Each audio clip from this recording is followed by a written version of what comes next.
In this video, guys, we shall be taking a look at Guardians of the Galaxy Volume 3, in which is the newest addition to not only the Guardians franchise, but is also the newest addition to the MCU. So without further ado, let's get into today's review.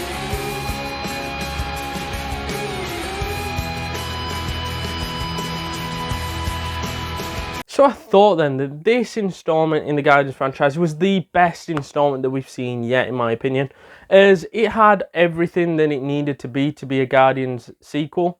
It was quite funny in parts, but to me this one was more serious, more dark, more exploring of a character rather than being a fun, happy, because that's what you get from the Guardians 1 and 2. They're very fun, they're very jolly, they're very touching the line. They've got great music in there. It's a great spectacle.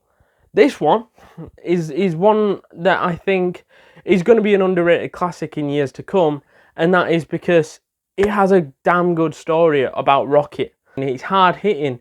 It's emotional. It's everything that you didn't expect from a Guardians movie, in which you have to give credit to the likes of James Gunn, who wrote this, to say that he managed to change that perspective of it's really happy to really sad, emotional, because to be fair, you didn't know whether or not the likes of Rocket was going to die, because he was on death's door throughout most of the film.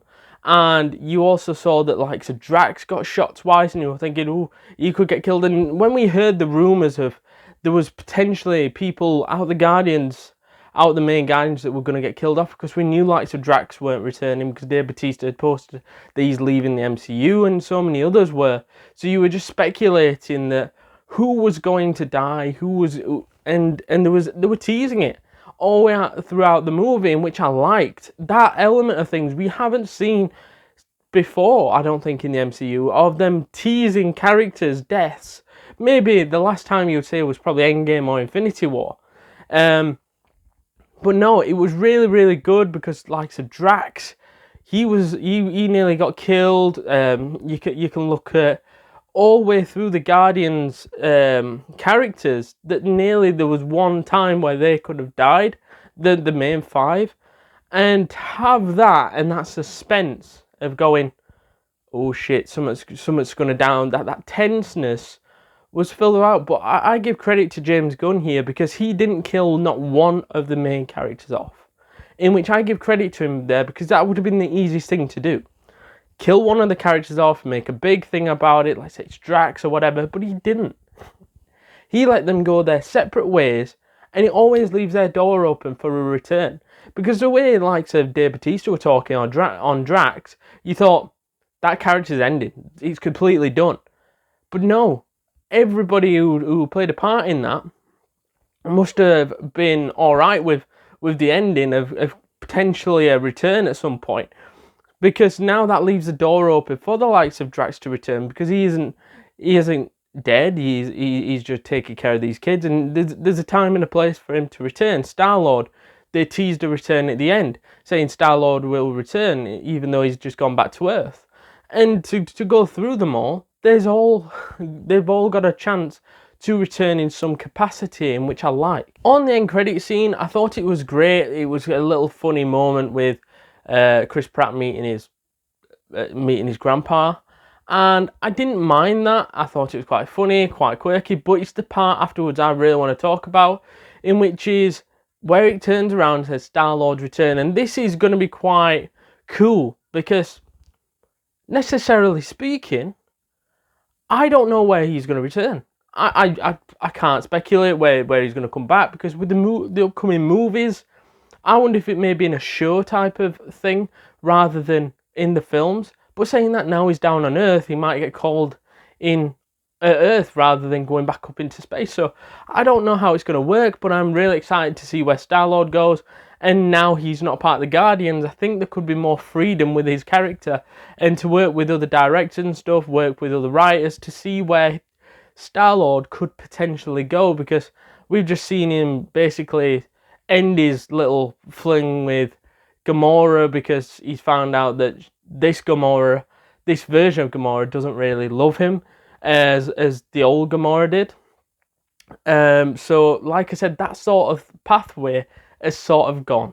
And I think now he's going to have to find a new pathway and a new way of moving on. And I think now this character is crucial, because I thought they were going to write him off similar to like they did with Drax and similar like they did with the rest of them, and he weren't going to come back. But with where it said the Star-Lord will return, I thought that was very, very cool, because that turns around and says Chris Pratt is not done with the MCU, in which is great to see. Before I wrap up and before we get to the actors and actresses, I want to talk about the soundtrack, as that is something of a theme now through the Guardians of the Galaxy, and James Gunn being a writer and a director in this, is that he gets to control what sort of songs go in there. And we know he's a big fanatic on songs in movies, as we saw it with Peacemaker, we saw it in the Suicide Squad. We've seen it in a few of his projects now, where he loves to put tunes in there to make it more emotional, make the feelings and stuff.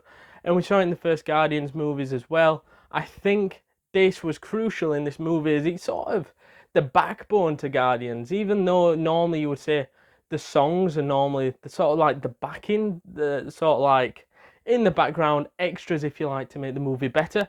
However, this is now like the staple of a Guardians movie. It all surrounds by songs played in the background while fighting and things like that, in which to me, and it really fits in with Quill's character, really. And I think that element of it being in there, I wonder if they're going to keep that element in there. I'm not too sure now with the new Guardians coming through. I'm not sure if they'll keep that. But anyways, I love the songs likes of No Sleep Till Brooklyn. I thought that was a great tune in there. I also liked Come and Get Your Love by Redbone, returning to the franchise again after a hiatus of a film, because that just screams Guardians of the Galaxy.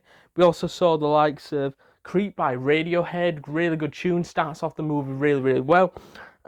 Also saw the likes of Crazy on You by Heart and Since You've Been Gone by Rainbow, in which they were all really good tunes put in there. There were loads of others as well. But yeah, I think all those came together, made a cool soundtrack for this movie, and made it flow better, and made you feel the emotions for likes of Rocket at the start. Listening to Creep, I thought that was pretty cool. And it set the tone for the movie, just that start of it as well. So yeah, I thought the soundtrack was very influential in the success of this movie. Moving on then, I thought that the actors and actresses were incredible, and some of these people will not be returning in upcoming movies and projects.